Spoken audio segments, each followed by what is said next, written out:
Recently, a good friend of mine, Brian, died from cancer. Between the medication, the treatment, and the cancer, it really did a number on his body. But now imagine that you're a child.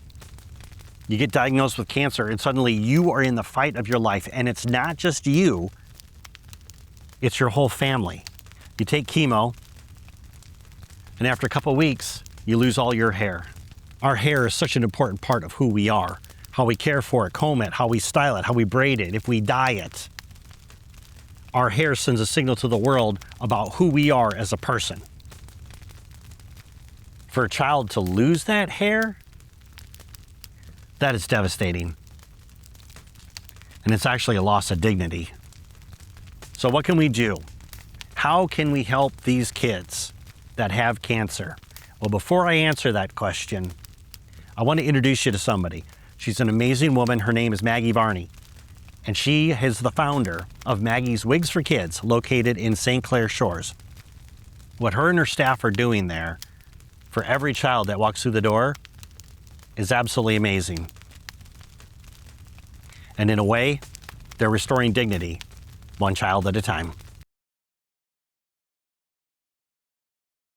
Wigs for Kids is a local grassroots nonprofit organization, and what we do is provide wigs and support services for children all throughout the state of Michigan. And we've been doing this for about 23 years now, and we've helped over 6,000 children since we started, all of them right here. And I've been volunteering and helping adult patients for about 40 years. Wow. I went to local hospitals, and I was trained through the American Cancer Society and started helping them. And I found out through that program that there was nothing for children, because I had a 16-year-old who came to my class, and I thought she was there to help her mother because they both were bald. But a lot of times the family will shave their head in support of the child, True, yes. Mm-hmm. and or the patient. And at the end of the class, she raised her hand and said, what do you do when you're a kid and you need a wig? And here I am in the industry. And I thought, gosh, I don't know. I know there's a program in Florida. I can call them and find out where locally you can get some help. And I found out that there was nothing locally.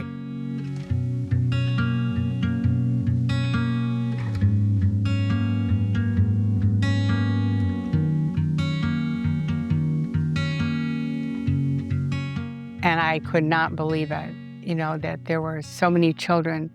Cliff, there are over 500 newly diagnosed cases of kids with cancer right here in Michigan every single year.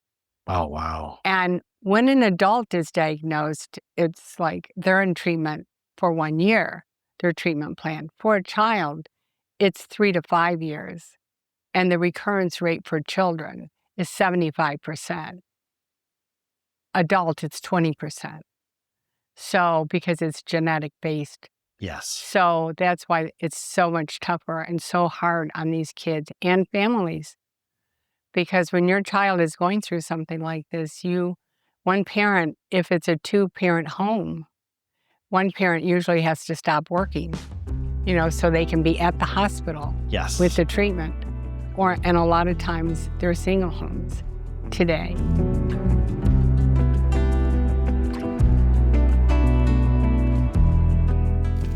Imagine that. 500 kids a year are diagnosed with cancer. And if it takes a child 3 to 5 years to actually beat cancer, that's a lot of kids that need help.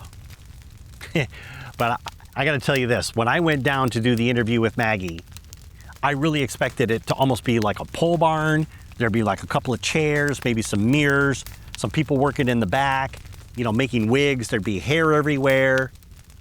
But man, when I walked through that door, I actually had goosebumps. It is actually a day spa for kids with cancer.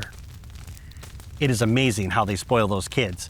And I had to ask Maggie, where in the world did you come up with this idea? I listened to the kids.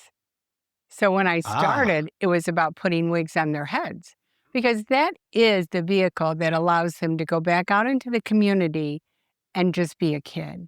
Yes. They don't get bullied anymore. They fit in. People are not staring at them and making fun of them. And kids can be cruel because they don't know. Yeah. So I spend Every single week I go to a different school and educate the staff and the kids. Like, this isn't contagious. You're not going to get it. These kids don't want to be sick. So that they know and they embrace these kids then instead of ostracizing them. Right. They embrace them and they become part of the problem, the solution instead of the problem. There's so many good programming that we offer here that people are not aware of because we're Wigs for Kids, but that is the vehicle. Yes. That is the draw. That is what they want. You think like as an adult, we understand we're going to lose our hair and our hair is going to grow back. But my adults sit in my chair and we cry together when I'm shaving their head. So it's never easy because it's such an important part of our identity and who we are. And when we lose that, you look in the mirror and you don't recognize that person, we give them that back. We help them with their eyebrows, their skincare, with their makeup. We have classes. They meet other kids like themselves. Yes. They become friends. They share. They talk about what treatment are you? How long is your treatment? Who's your doctor? And sometimes they've never met another child until they were diagnosed themselves. Maggie's Wigs for Kids really is an experience. That place is absolutely chic. Kids go in there and they get pampered. And you know what? They deserve it.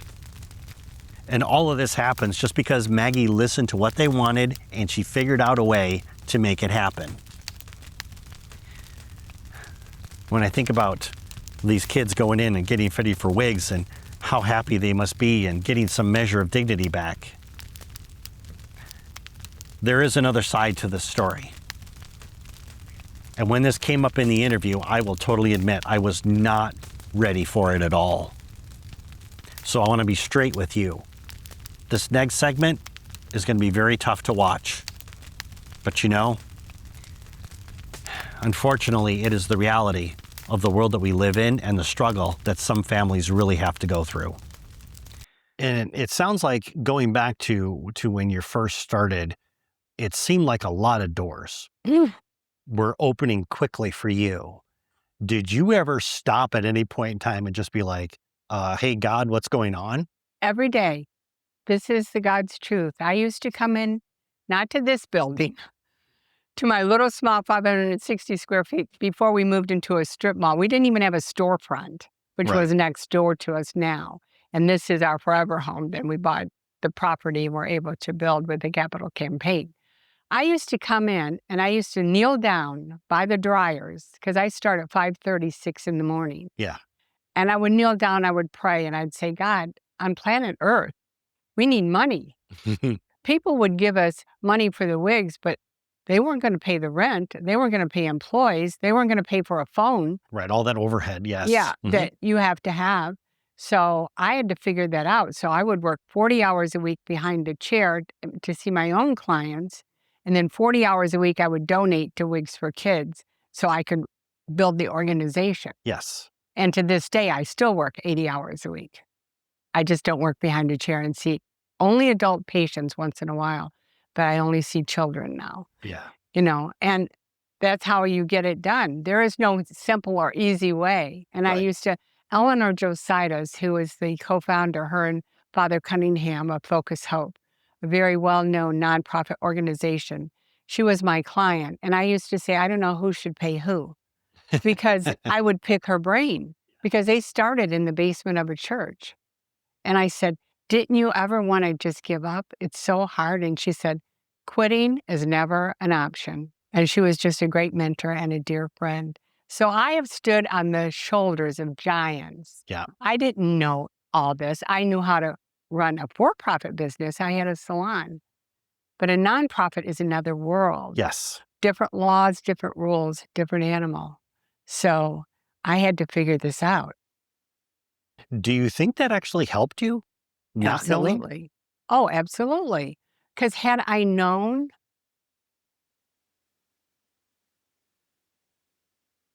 that there were so many children that needed this in the beginning, I probably wouldn't have chose to do it.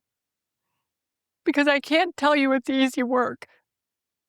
Because I lose about 25% of them. And I know every one of them. I get to know them and their families well. And I have a beautiful memorial garden out front in honor of them. So that's the most challenging part of my job. We help all the way through the upper. I had mentioned earlier I had a young man that came to us. His father drove 9.5 hours to bring him down because he wouldn't go to school because Yes. he lost his hair. So this is a very important program, and thank God the people have embraced it.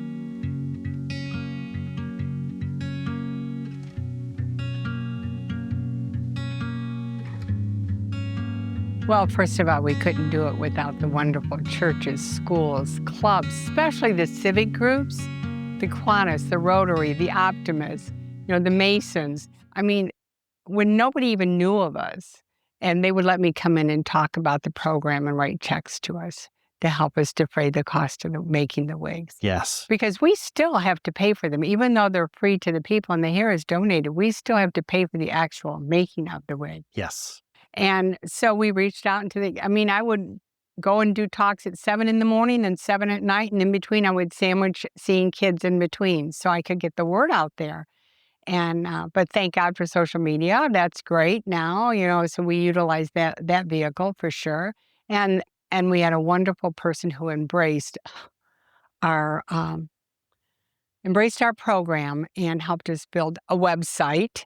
And Yes. and that's how we were able to reach around the world and get all the hair donations. And we have 1,200 salons and schools that collect hair and send to us. So that, like in the room we're sitting in, the Selfridge firefighters have been one of our biggest supporters from day one. Yes. And they still do an annual golf outing every year and support us.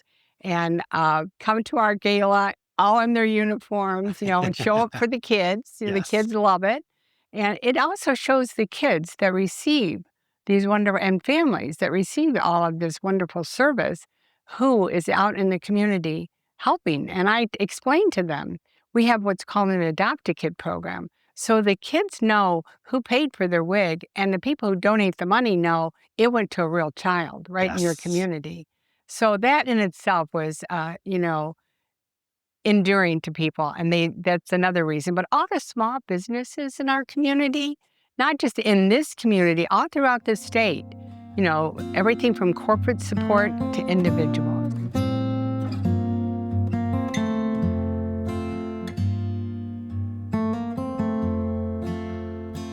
Maggie's Wigs for Kids isn't just about wigs. It's a place where kids are seen, they're heard, and they are definitely pampered. I can't help but to think of that moment in the interview when Maggie broke down and she shared that if she had known how many kids she was going to lose, she don't think she would have done it. I heard this saying a couple years ago that says, God doesn't call the qualified, he qualifies the called. Maggie could walk away from this at any single moment she wanted to. She could just say, peace out, I'm done. Good luck with that. But the families that are battling with cancer, they don't have that choice. And Maggie chooses to stay. But it's not just Maggie, it's her staff. Every family that walks through the door, rich, poor, no matter what their ethnicity might be. But their staff bends over to help them. They know the cost, they know the price, they know the heartache, and they choose to stay with these families anyway. So, what can you do to help? Well, if you've got a child and your child doesn't have cancer, you are truly blessed. Give what you can so that you can bless others. Whether that's volunteering your time or even donate money through their website, but whatever it is, Maggie could use your help, and so could those kids. If you're feeling really up for something fun, every August they have a gala. You can buy tickets online, you can attend, it's open to anybody who wants to come. All the proceeds from the tickets go to the kids, and while you're there, you get to see the very kids that your money is helping. But more important than that, you'll have an opportunity to see kids being kids once again. My name is Cliff Duvenois, and we are Total Michigan.